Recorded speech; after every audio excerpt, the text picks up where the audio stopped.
When some of us who are my age grew up, we all had a copy of the Baltimore Catechism, which was dog-eared, and we memorized it all. That's now been replaced by this. And as someone said earlier, we never looked at the Bible because we might misinterpret it. With all of this, what has changed in the teaching that's going to pass down? Because I would submit that as we retrieve, we are retrieving much of that from what we learned from the Baltimore Catechism. I have no idea what you've asked, but that has never stopped me before. If I get it right, nothing has changed.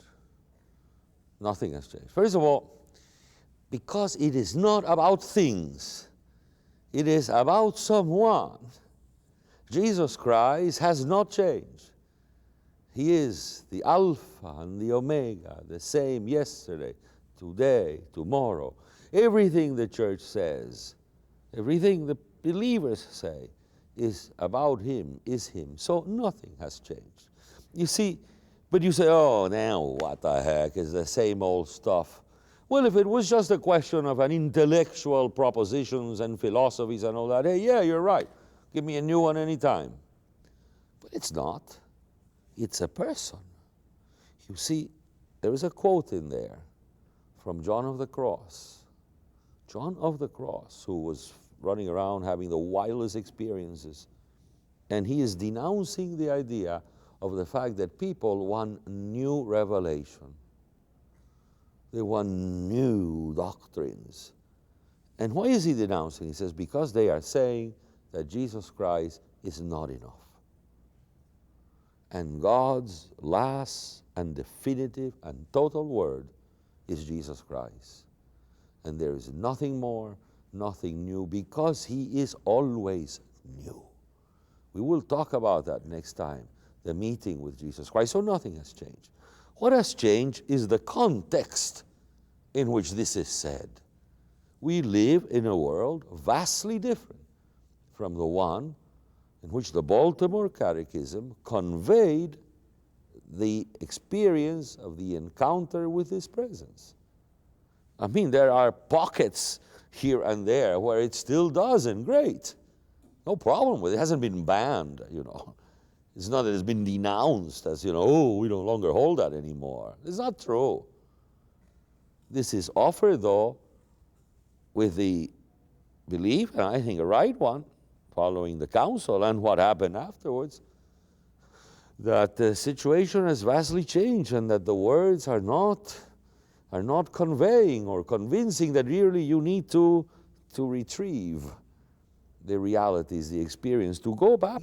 That is why this catechism is characterized by so many quotes from Scripture, from the fathers of the church, just all over the place. And you know the third thing, from the saints.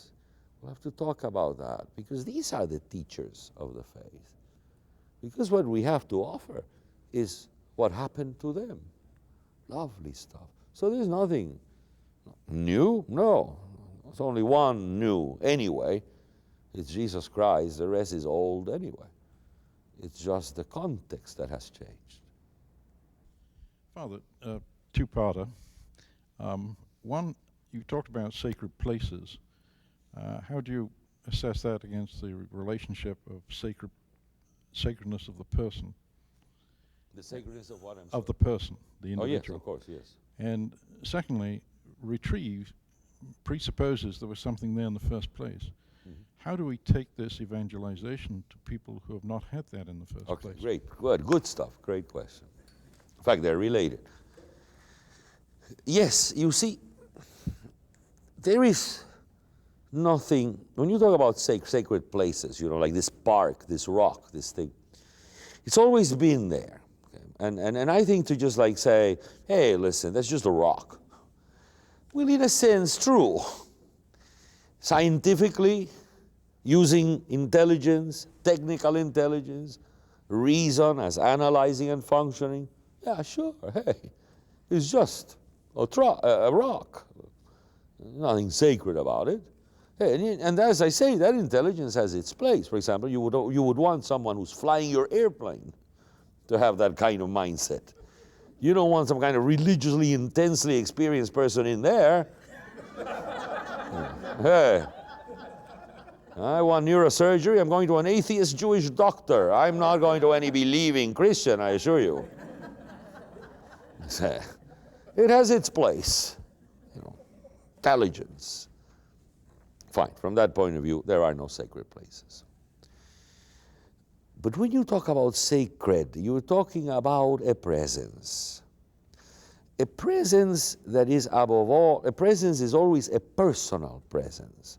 You're not talking really about forces.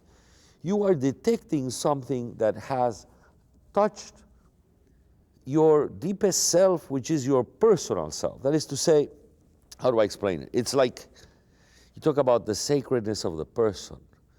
Yes, you see, ultimately that is the most sacred. In a sense, that is the only sacred reality. Why? As we shall see, because the identity of each person, each single human being, is directly linked to the identity of Jesus Christ. So there you have a sacred reality. Sacred rocks, places, times, seasons, events are sacred because the human person has lived through them, recognizes them as especially significant for their lives. So it is the ability to detect personhood, that link that lies behind the sacred instinct or feeling. And it is quite possible, therefore, for you to have that awareness, that feeling, and that respect, while being the most brilliant scientist. You see, this in religious anthropology, it used to be said that all the sacred stuff was there because people didn't know cause and effect. Because they don't understand the universe. There's no science yet. So they have to imagine all these forces and create that mess. But science will come, it is said, the knowledge of really logic, cause and effect, that will explain. And you'll see that whole sacred thing which is go down the drain.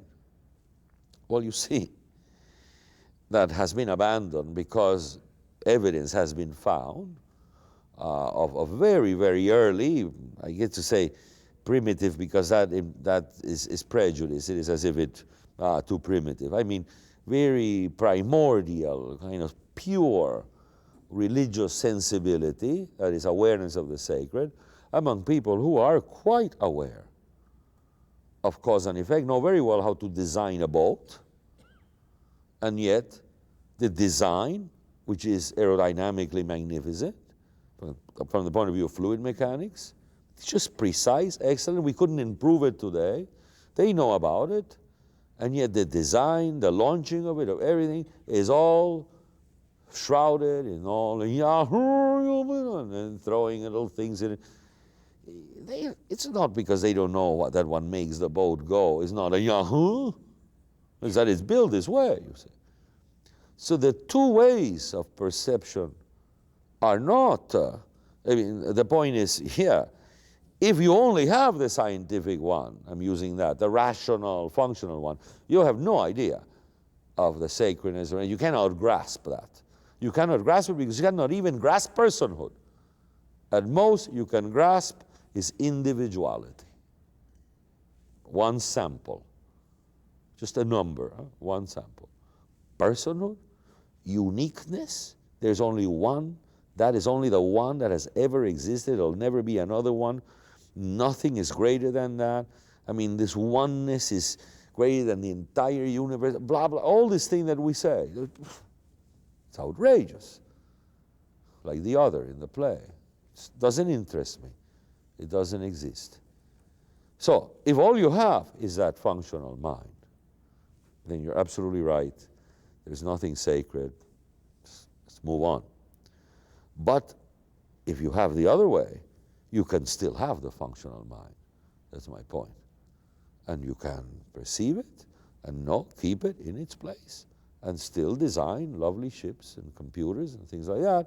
And yet on on whatever is the holy day, you will bow.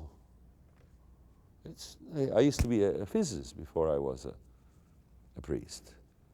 And most of the people in my lab were not Catholics, they were not Christians. But they were not these rabid atheists. They were quite humble. And you know, there was a book published in the 70s by students, I think at MIT or Harvard or so, called the Encyclopedia of Ignorance, in which they asked the top leader, thinker in all scientific fields to write an article about what was not known in their field. And these students were astounded when the articles came in. What was not known was not at the frontiers of the progress, but at the beginning. The most fundamental things.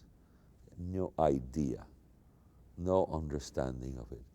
And they, one by one, said, it surpasses the ability of our categories to grasp. Good heavens, matter does that in physics. Matter surpasses the ability of the mental categories like position, velocity, space, time.